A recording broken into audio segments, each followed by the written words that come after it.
mas a minha carteira é voltada para geração de dividendos, acho que dá uns 80 mil por mês de dividendo. A minha carteira é assim, de elétricas, como a gente falou, Transmissão Paulista e Taesa são excelentes. Então, assim, 3 ações para aposentadoria.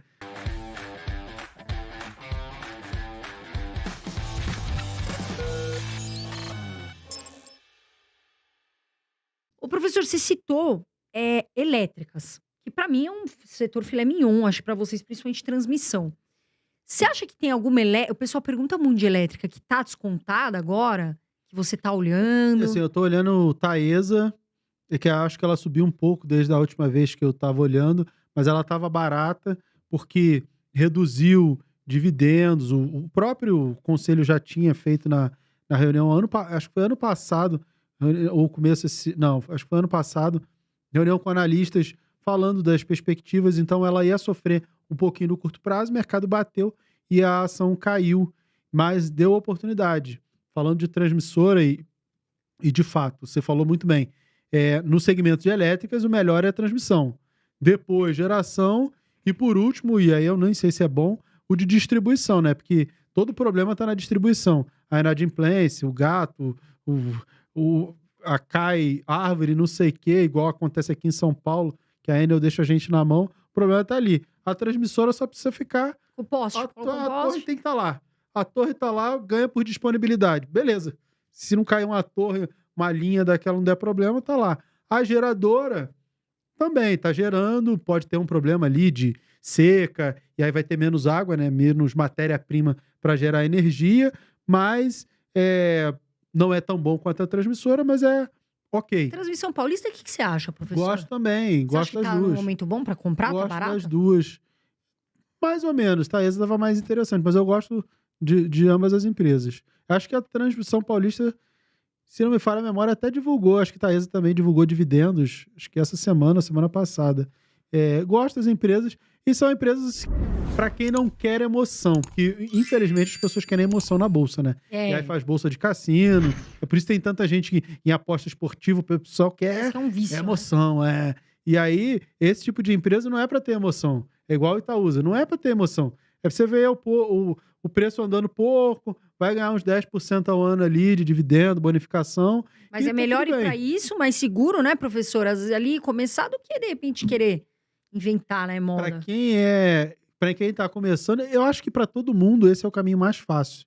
Investir em boas empresas durante muito tempo é o que você lê nos livros, é o que o Warren Buffett, é o que todo mundo faz. Boas empresas, preferencialmente quando estão a preços baratos, né? Mas se for para pagar caro, é melhor você pagar caro numa boa empresa, porque aí, paguei caro, mas aí depois ela caiu. Ela caiu um pouco, ela não tende a cair 50%. Você Sim. perder muito dinheiro. Ela tende mesmo que você compre caro, você dá uma oscilada. Eu já fiz esse teste com Itaúsa. Eu lembro que eu comprei Itaúsa a R$14. No dia caiu um dividendo lá, eu comprei. Se você olhar no gráfico descontado, ela nunca custou isso. Por quê? Porque você, descontando tudo que ela pagou até hoje, ela nunca teria custado esses R$14. Então, até comprando caro, você acaba sendo remunerado ao longo do tempo e esse caro não fica tão caro assim. E se você faz um preço médio comprando sempre, isso dilui. Então, comprar boas empresas sempre é o melhor caminho. Comprar empresas ruins, fazer essas apostas, sempre é um caminho mais arriscado.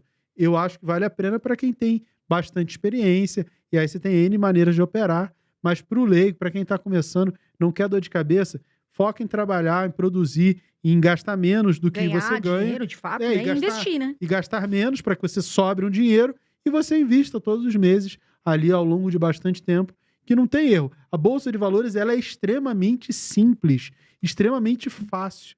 Eu vi um post uma vez acho que uma história da Luíse Barsi, que é minha amiga, já veio aqui algumas vezes, do estudo que saiu da Ambima, né? Até o Alisson, que é analista, o Alisson Corrêa, botou lá também.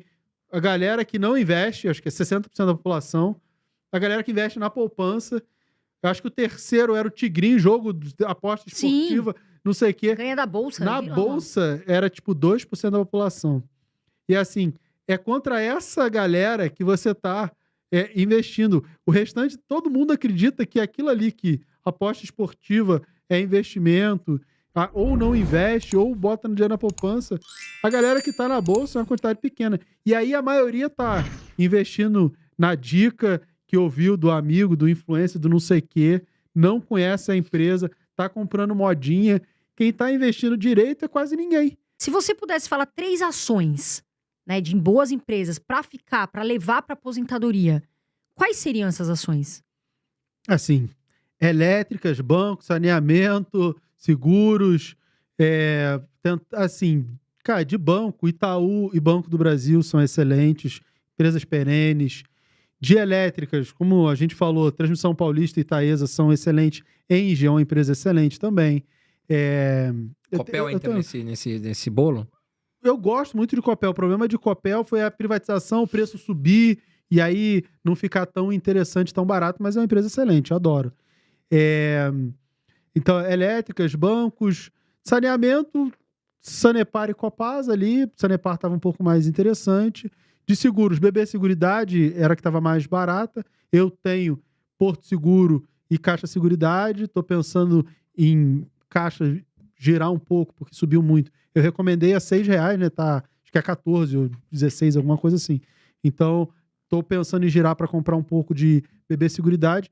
Mas, assim, dá para ter bem mais do que 3, pensando no longo prazo. Mas se fosse pensar para longo prazo, e eu falei Itaú, mas eu compro Itaú através da Itaúsa. Então, assim, 3 ações para aposentadoria.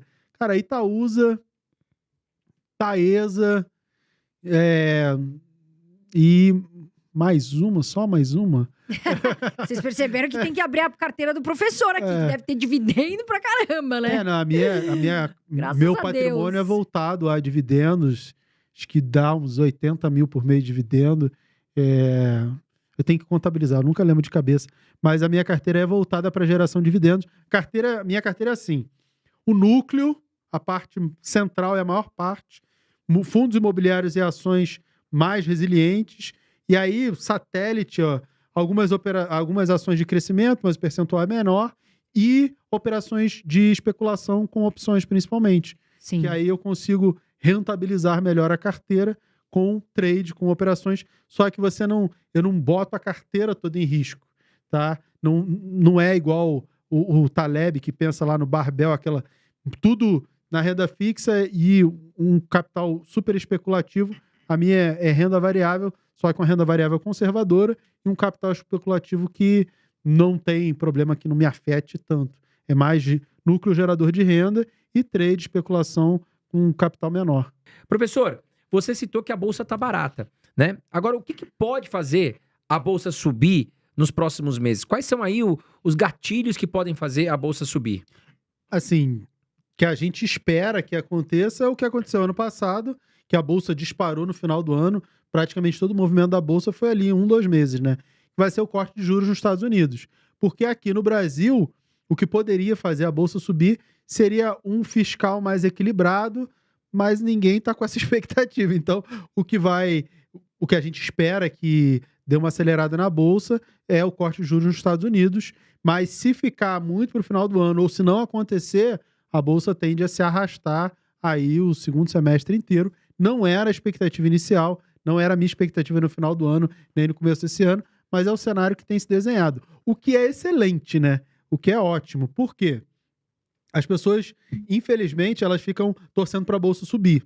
Só deveria torcer para a bolsa subir quem já tem muitos milhões na bolsa, né? Porque, eu tenho lá um patrimônio investido na bolsa, em ações e fundo imobiliário. Cara, se subir, meu patrimônio vai crescer pra caramba. Agora, todo mundo que está construindo o seu patrimônio tem que torcer para a bolsa ficar barata durante muito tempo, para continuar comprando barato durante muito tempo.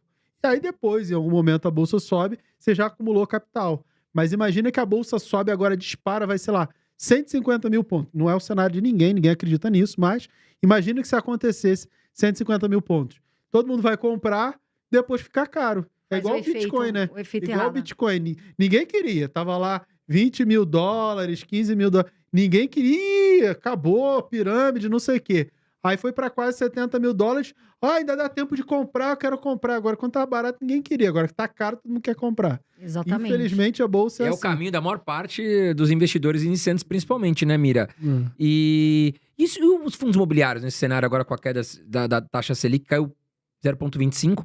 Como é que tá o cenário? Você acha que os fundos imobiliários também estão baratos? Você fala numa bolsa barata num contexto geral, ações e fundos imobiliários. Para os fundos imobiliários, qual é o contexto atual? Para fundo imobiliário, acho que tem que ter um pouco mais de cuidado na seleção. Por quê?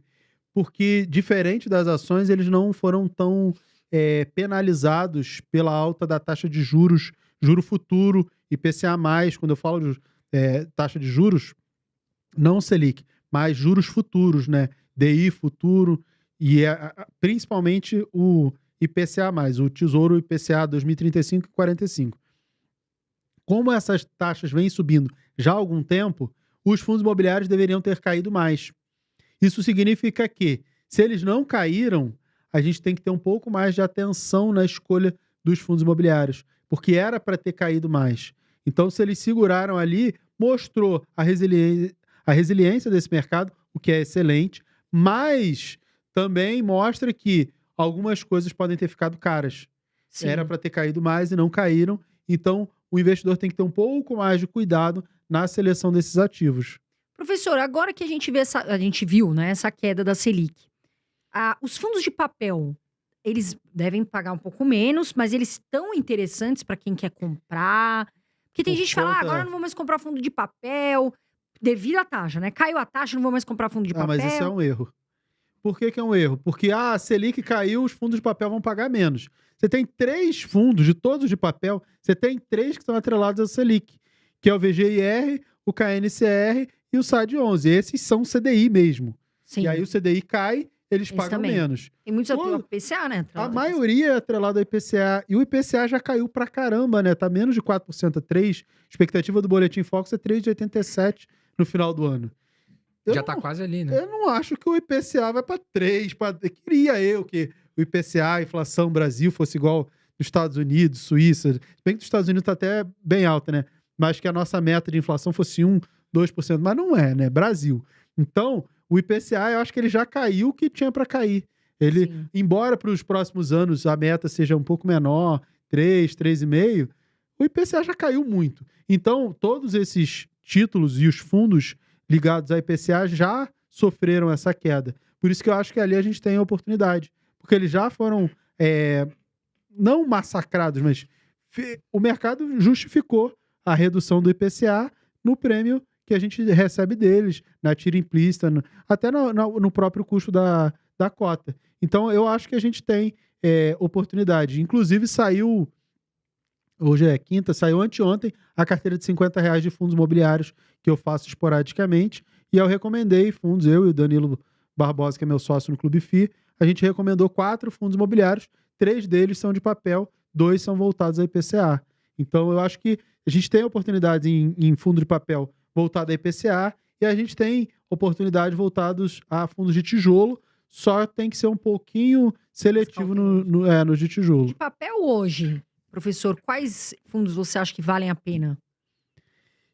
Assim, de um geral, assim, tem que fazer conta, e aí o certo seria pegar a cotação de hoje, eu não lembro da cotação de hoje de cabeça. Mas na terça, falando de fundos baratinhos, a gente recomendou o SPXS11, da SPX, o CPTS11 já fazia parte da carteira, e o VGIR também já fazia parte da carteira, VGIR mais CDI, o CPTS mais IPCA, e o SPXS, ele é um pouco de cada. São fundos que eu acho que ainda estão interessantes. O SPX, ele tem uma expectativa de retorno ali bacana, e a gente recomendou. Eu gosto aí falando de uma maneira geral, de fundos que eu gosto, por exemplo, de um KNCR, embora seja mais voltado a CDI, o HGCR, que é meio a meio, KNSC, mas seriam coisas mais conservadoras, tá? E de tijolo, professor?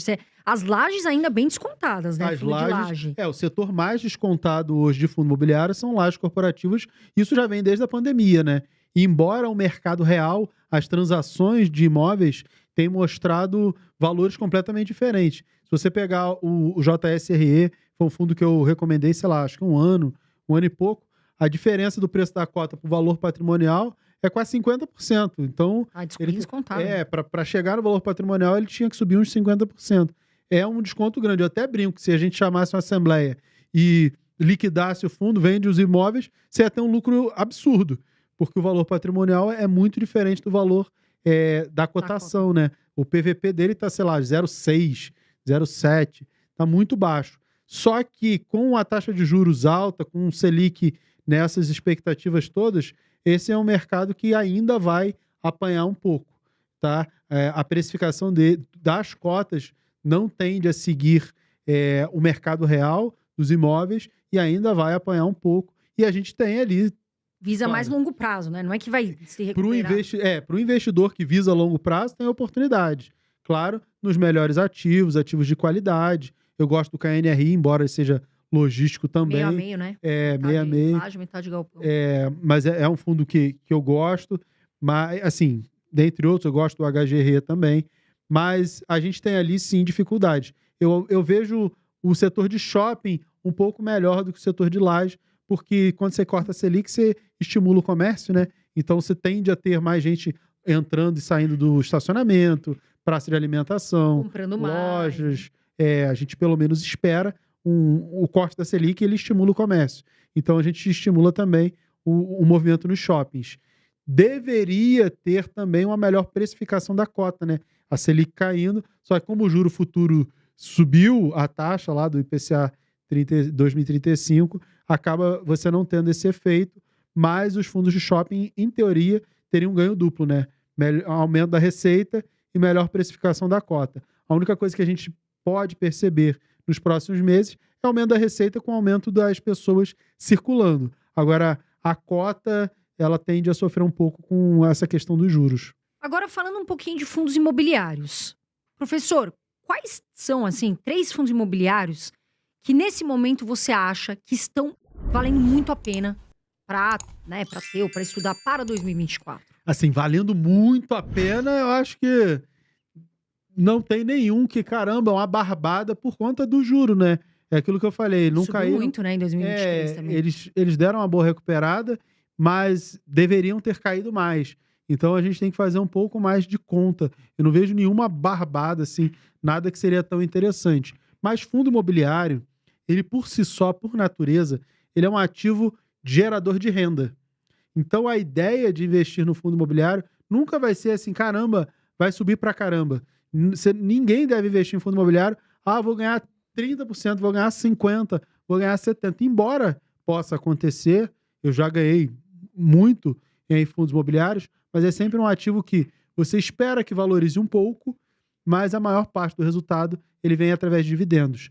Tanto que você é mandatário, é obrigatório você reinvestir uma parte dos dividendos. Se for mais para fundo de tijolo, pelo menos 30%. Se for mais para fundo de papel, pelo menos 50%, porque os fundos imobiliários eles têm que distribuir no mínimo 95% do seu lucro, né? E aí não sobra dinheiro para o fundo crescer. E aí você que tem que provocar esse crescimento com o reinvestimento do dividendo.